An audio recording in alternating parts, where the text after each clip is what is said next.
বন্ধুরা, আমি আজকে কচু শাক বা ইলিশ মাছের মাথা দিয়ে কচু শাক রান্না করব, সেইটা আপনাদের কাছে শেয়ার করব। আপনারা দেখতে থাকুন আমি কিভাবে রান্না করি। কচু শাকটা প্রথমে আমি ভালো করে পরিষ্কার করে ধুয়ে রেখে দিয়েছি। গরম জল আগে থেকেই আমি ফোটাতে দিয়েছি। এখানে এর মধ্যে একটু নুন দেওয়া আছে। এরপরে আমি কচু শাকগুলো দিয়ে দেবো।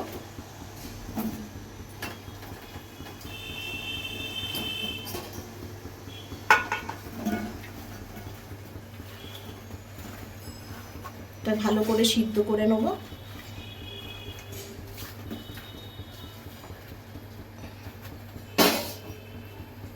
শাকটা আমার সিদ্ধ হয়ে গেছে। এবার তারপরে এদিকে আমি ছোলা সিদ্ধ বসিয়ে দিয়েছি। ছোলাটাকে সিদ্ধ করছি। ছোলাটা সিদ্ধ হয়ে যাক, তারপরে ছোলাটা ভেজে তারপরে কচু শাকে দিতে হবে।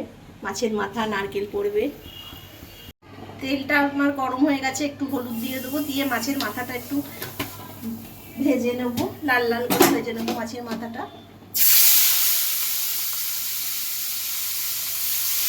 ইলিশ মাছের মাথা, মাথাটা ভেজে নেব। তারপরে রান্নাটা শুরু হবে। মাছের মাথাটা আমার ভাজা হয়ে গেছে। এবার ফোড়নগুলো সব দেবো এক এক করে। ফোড়নগুলো দিয়ে এই শুকনো লঙ্কা, পাঁচ ফোড়ন আর রাঁধুনি ফোড়ন। রাঁধুনিটা বেটে, আমি যখন নিরামিষটা করি তখন রাঁধুনিটা বেটেই দিই। মাছের মাথা দিয়ে করছি তো, ওই জন্য আমি মাছ আর বেটে দিলাম না, আমি এটা ফোড়নেই দিয়ে দিলাম। এই ফোড়নটা, এই রান্নাটা শেখা পুরো তো আমার ঠাকুমা, মা, পুরো পুরোনো দিনের রান্না। ঠাকুমা, মা করতো কচু শাক। এখন তো সব হয়ই না বলতে গেলে কারোর বাড়িতে সেরকমভাবে। সম্বারটা আমার ভাজা হয়ে গেছে। এবার আমি কচু শাকটা দিয়ে দেবো।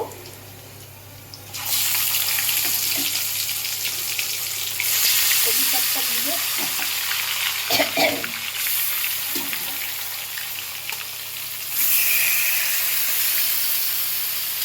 নাড়তে থাকি।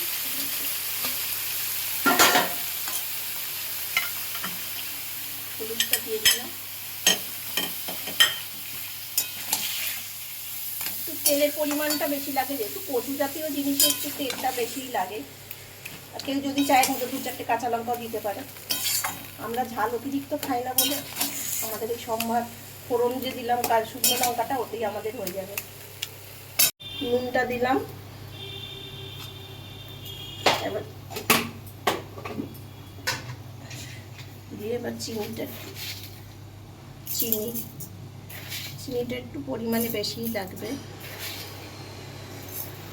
চিনিটা দিলাম। মাছের মাথাটা একটু পরে দেবো, এখন দিলে পুরো কাঁটা ভর্তি হয়ে যাবে। আর ছোলা দিতে হবে, নারকেল দিতে হবে, এখনো অনেক কিছু বাকি। অনেকটা হয়ে গেছে, জল আছে এখনো, এই জলটা পুরোটা মরে যাবে। তার মধ্যে আমি মাছের মাথাটা দিয়ে দিলাম। মাছের মাথাটার সাথে ফুটুক, তারপরে ছোলা আর নারকেল দেবো। কচু শাকটা অনেকটাই হয়ে এসছে। এবার ছোলা, এটা সিদ্ধ করা ছোলা, এটাকে আমি ভেজে নিয়েছি। ছোলা আর নারকেল কোড়া দিলাম। দিয়ে এটা, ছোলাটা প্রথম থেকে দিলে ছোলাটা দুটুকরো হয়ে যায়। ছোলাটা ওই জন্যে বেশ খানিকক্ষণ পরে দিতে হবে। আর নারকেল কোড়াটাও অনেকে ভেজে দেয়, কিন্তু আমার মাকে দেখতাম নারকেল কোড়াটা কাঁচা দিতে, যার জন্য আমি এইভাবেই রান্না করি। খেতে খুবই সুস্বাদু হয়। এটা খানিকক্ষণ হবে।